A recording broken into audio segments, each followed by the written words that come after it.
Merry meet YouTube. This is a video response to a video titled, "What does the word patron mean to you?" And I would attempt to tell you who it's by, but I don't know how to pronounce the name. So, it's just the person that has the video that I'm responding to. I can go with that. Anyway. And I think I did give you a warning in advance that I'd be scatterbrained. I am right now. So, okay. What does the word patron mean to me? Well, I myself am a hard polytheist, meaning that I do indeed see every god and goddess as an individual entity and an individual deity. And I did not choose my patron and matron, but I have both, and I have found them along my journey. Oddly enough, they come from two different pantheons. But I'll start with my patron, because referring to them together is my patron gods, but it's the patron and the matron. Anyway, my patron god is Hermes. And thinking about what you said, actually a lot of what I have planned on doing and what I like to do and my personality is really explained through Hermes, because he's the god of travel. I have always wanted to travel the world, learn different things, different cultures, different languages. I have a really hard time with language, so that part isn't going so well for me. I am learning German though. But I want to travel, and what I'm going to school for, cause I just got accepted into Evergreen State College, what I am going to school for is zoology, and I want to be a field researcher, a scientist that goes out and tracks animals all over parts of the world. Obviously, I won't get there right away, but that's my goal. And thinking about what you said, yeah, that falls into the spectrum of Hermes, because he's the god of travel. He's also a very cunning god. I'd like to think of myself as cunning. I'm not quite sure if I am, but I'd like to think I am. And I don't give weekly offerings to him. I would if I had the resources. I don't have a specific altar set up for him. Again, I would if I had room, but I live in a travel trailer, so one altar takes up a lot of space.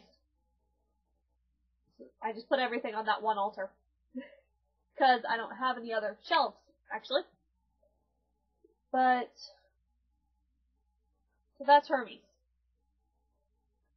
My matron, hey, I pronounced it right. Good job, yay! Okay. My matron is a goddess by the name of Borghild. Chances are you probably haven't heard of her. She is the personification of the evening mist in Norse mythology. Now, her mythology is really hard to come by, but this goddess has been with me since I started my path on paganism. I called her by a different name because I had worked with goddesses and I knew she was a goddess. I just couldn't find her, so I kind of gave her my own name for her. And then eventually found her mythology and realized that it was her and that she was really Borghild. So we don't need to bring up the name I called her for years. But Borghild's the personification of the evening mist. And in the few mythologies that she has, she is known to be protective, honest. She's very blunt. She gave, somebody had, sorry, the myth is escaping my thoughts at the moment, but You can look her up. It's Borghild. Anyway, she poisoned somebody for killing her brother. And she was trying to get him to drink the poison. And she wouldn't just settle for not killing him because he killed her brother. And she wanted revenge, plain and simple. She's also the one who slays the sun every evening. And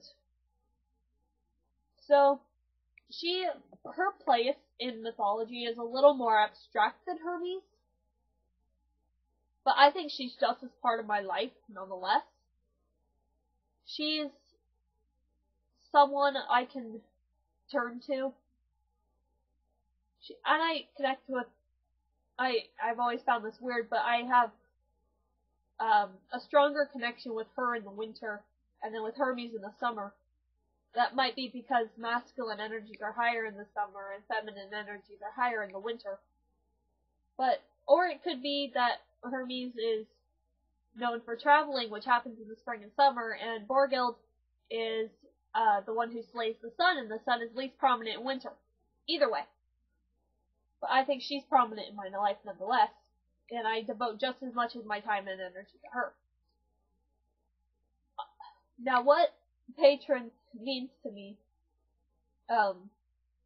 is that I have, they're like parents, really. They're the best teachers I can have. They're like, the gods in general are the best teachers for anyone because the mysteries come from the gods. And my matron and patron are the closest to me. As I said, they're like the parent figures. They're the ones who guide me the most. I honor other gods. I worship other gods. I just had a ritual for Pan earlier today, which was amazing.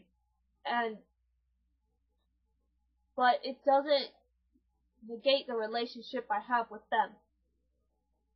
They're not my living essence, but I wouldn't be me without them.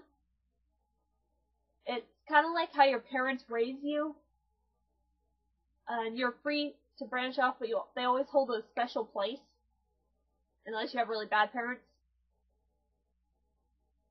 But, yeah, so that's what it means to me. The closest gods to me is my matron and patron. I have Borghild, the form she appears to me as, tattooed on my back, and I'm getting the form Hermes appears to me as tattooed on the other side of my back as soon as I end up with money again. But anyway, that's my story. Merry part, and I wish you well.